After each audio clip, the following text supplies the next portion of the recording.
1878, 6 young nationalists felt that the campaign waged by the pro-Raj press against the appointment of the first Indian to the bench of the Madras High Court was unfair.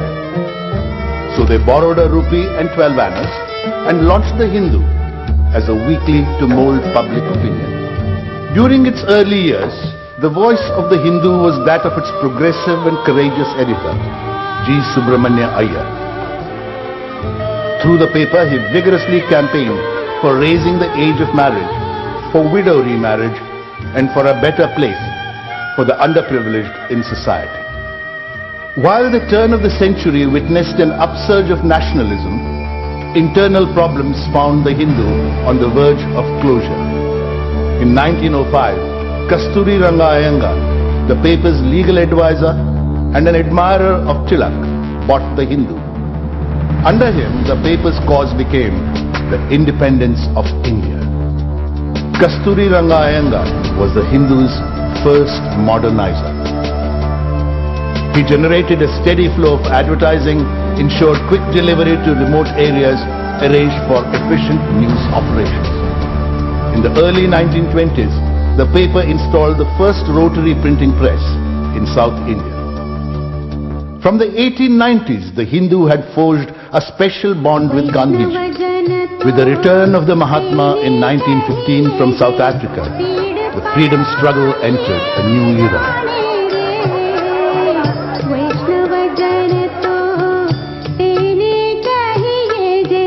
The Mahatma said, "I regard the Hindu among the very few newspapers without which really you cannot do." Kasturi Ranga Iyengar was succeeded by his son Kasturi Srinivasan. Under Srinivasan, the Hindu consolidated its technological base. It became India's first newspaper to have a teleprinter connection from the Central Telegraph Office and to offer color in its pages. The 1940s, the Second World War was raging. The Hindu carried the news of the Japanese surrender when most other morning dailies missed the news. The method was simplicity itself. A sub-editor was posted to monitor radio bulletins through the night. The Hindu extensively covered India's march to freedom.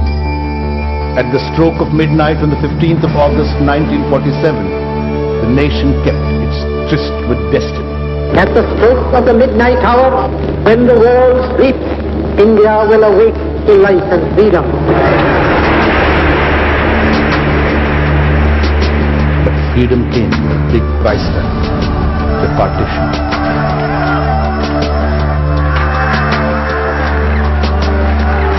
And soon followed another tragedy, the assassination of Mahatma Gandhi.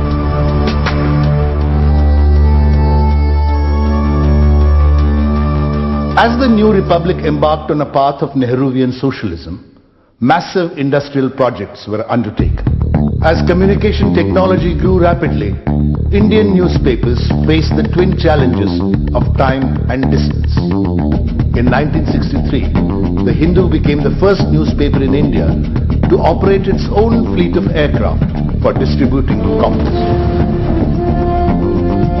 In 1965, the London Times chose the Hindu as one of the world's 10 best newspapers, calling it a national voice with a southern accent.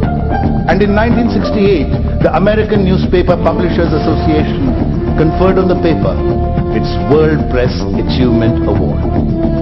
Under its editor G. Kasturi, the Hindu's march along the path of technological advancement continued. With the rising cost of air transport, the newspaper had to look for new ways to reach the readers.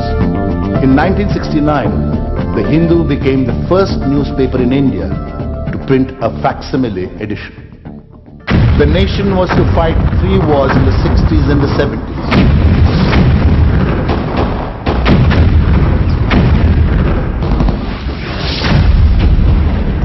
The Indira Gandhi era began in 1966, and with India's military help, Bangladesh was born. After the emergency ended in 1977, the Janata Party was elected to office. The 80s were dominated politically by Indira Gandhi and Rajiv Gandhi.